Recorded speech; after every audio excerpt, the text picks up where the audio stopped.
నిజంగానే ఈ రోజు మేము రోడ్డు మీదకి వచ్చేసారు. చేసిందే వాళ్ళు సార్. మేము గుట్టు చాటుగా ఏదో బతుకుతున్నారు, ఇలా పని చేసుకుని మమ్మల్ని రోడ్డు మీద తెచ్చిందే వాడు.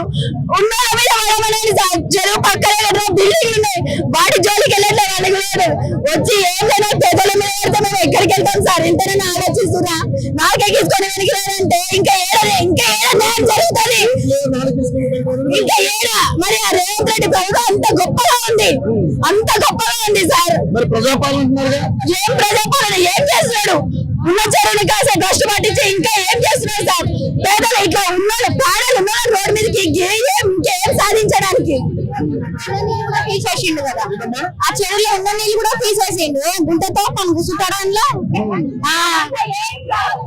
ప్రజాపాలన వాళ్ళు ఏం కాదు సార్. అదంతా శుభ్రం చేసుకొని వాడేదో బిల్డింగ్ కట్టుకొని బతకడానికి వాడు కబ్జా చేస్తున్నాడు. అంతేగాని మమ్మల్ని బతికించడానికి మాకేదో ఉపయోగపడడానికి ఈ పేద ప్రజలకి ఉపయోగపడడానికి లేడు. వాడు సంపాదించుకోవాలని మమ్మల్ని తొక్కుతున్నారు అంతే. ఉన్న దగ్గరికి పోలేక లేన దగ్గరికి వచ్చి లేనైతే పడుకోవడానికి తొక్కుతున్నారు అంతే. ఉన్న దగ్గరికి పోతలే, లేన దగ్గరికి వస్తున్నారు.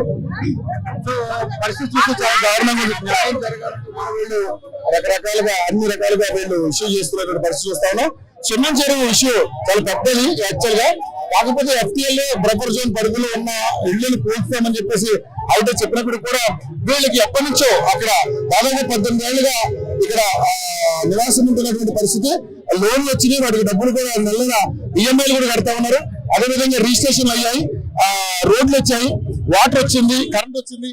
అన్ని పర్మిషన్లు వచ్చినాక కూడా ఈ రోజు అక్రమ కట్టడాలకు కూల్చివేతలు చేసినటువంటి పరిస్థితి మనం చూసాం. కాబట్టి గతంలో ఈ పాప కూడా చాలా వైరల్ అయింది. ఈ పాప ఇప్పుడు కూడా ఏడుస్తుంది. సో ఈ పాప పుస్తకాలు కూడా తీసుకోవడానికి కూడా వాళ్ళు మాకు అవకాశం ఇవ్వలేదు అని స్కూల్ ఉంది. ఈ సంవత్సరం జాయిన్ చేయించిన ఆ సార్ చేసిన కథలకి బుక్కులు ఇక్కడ పోయి ఈ సంవత్సరం కొత్తగా జాయిన్ చేసుకున్నా. అక్కడే ఉంటున్నాం సార్, అక్కడే ఉంటున్నాం సార్. సో అక్కడే గురి చేసుకుని ఉంటున్నారు. బట్ అక్కడి నుంచి పారిపోవడానికి డబ్బులు రూపాయి పోవేసుకొని డబ్బులు పెట్టి కొనుక్కున్నాం.